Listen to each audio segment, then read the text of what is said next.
Hey guys, Don here with the twinplumbers.com.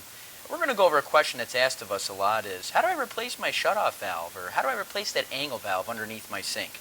So let's go ahead and go over that. You're going to need a few tools. A good pair of pliers, channel locks work excellent in this case, and a good crescent wrench.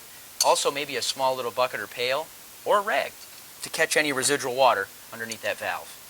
So the first step that we're going to want to take is make sure that we turn the water off to the house at the main water supply. Usually that'll be located outside. If you do need help locating it, or you need help turning it off, check some of our how-to videos because we do have some that cover that as well. So let's go ahead and get started. Now that the water's off to the house, we're going to go ahead and remove the supply water line from this actual valve. We're going to go ahead and take that off. Some water that comes out is okay. Now, one of the most important things that we're going to want to remember here is when we're going to go ahead and remove this valve here, we're going to see that this valve is connected to a nut onto the pipe. This is called a compression fitting, and it looks just like this. That means that this nut needs to come off of this shutoff valve. That's how it works. Okay? Now, there's also another type of valve that just has threads on it that will thread right onto the copper pipe. In this case, you want to make sure you verify which pipe it is, and in this case it's called a compression fitting. Go ahead and grab your pliers here. We're going to take the crescent wrench and put it on the shutoff valve. Now we're going to want to go ahead and make sure we hold this steady here. We're going to go ahead and put our channel locks on the nut, and then we're going to go ahead and turn the nut to remove it.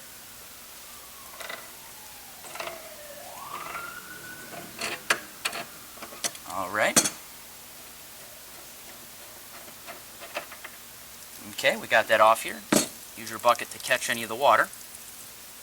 So now that we've removed it, this nut here is going to be stuck onto the pipe by this little brass ring. That's okay. You don't need to replace it to replace the valve. Go ahead and grab your new valve. You're going to slide it right over the copper pipe. Hold the nut in place, and then just go ahead and turn the shutoff valve until you get it hand tight. Now that the valve's in the place that I want it, we're going to go ahead and tighten this nut the opposite way. Make sure you hold that shutoff valve with the crescent wrench. And notice my motion here with the pliers. This is to tighten it, and I am keeping that crescent wrench nice and steady. You want to get it nice and tight. Make sure you don't apply too much pressure on the pipe in the wall. You don't want to do any damage and snap it. Go ahead and grab your supply line. Go ahead and get this back on there. Give it a few turns to get it nice and tight.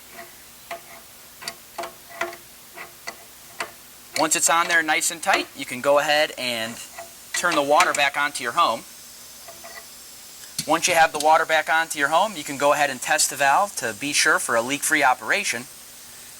Go ahead and turn the valve on nice and slow.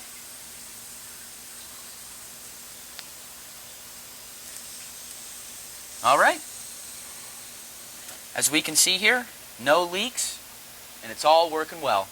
That's how you can go ahead and replace that shutoff valve. Thanks for watching, guys.